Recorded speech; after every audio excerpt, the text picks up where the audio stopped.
Hello दोस्तों, मैं हूं अमित सर और स्वागत करता हूं आपका जीएसटी की ऑनलाइन क्लासेस में।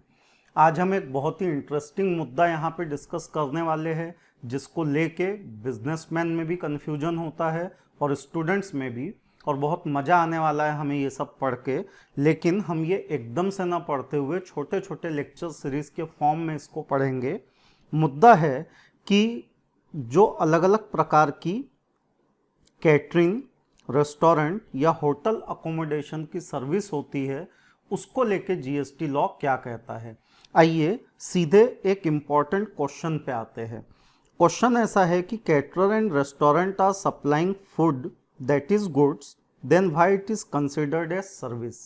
कई बार ऐसा होता है कि हम लोग रेस्टोरेंट में जाते हैं, वहाँ पे हमें खाने पीने की चीज़ें मिलती है।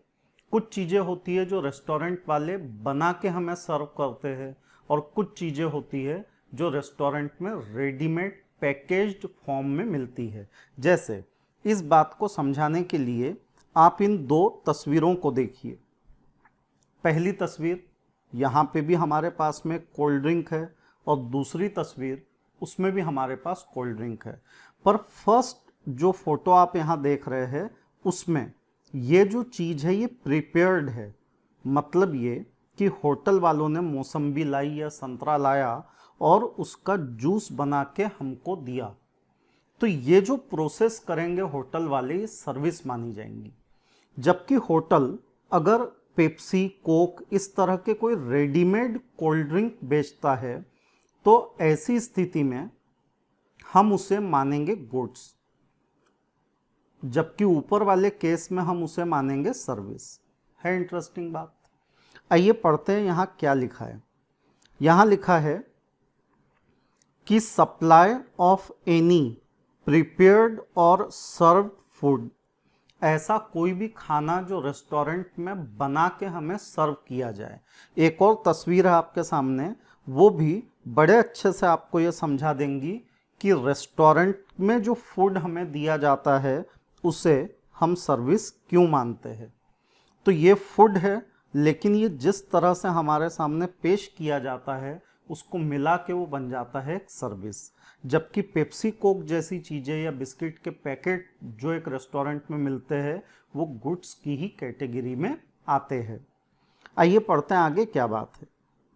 लिखते हैं कि supply of any prepared serve food और beverages in a restaurant is treated as supply of service.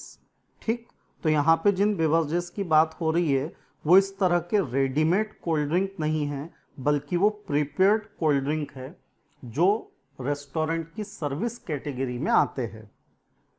आगे फर्दर क्लेरिफिकेशन है कि any packaged item like biscuit, नमकीन, cold drink can, cold drink bottle etcetera are not covered under restaurant service. These are treated as goods only.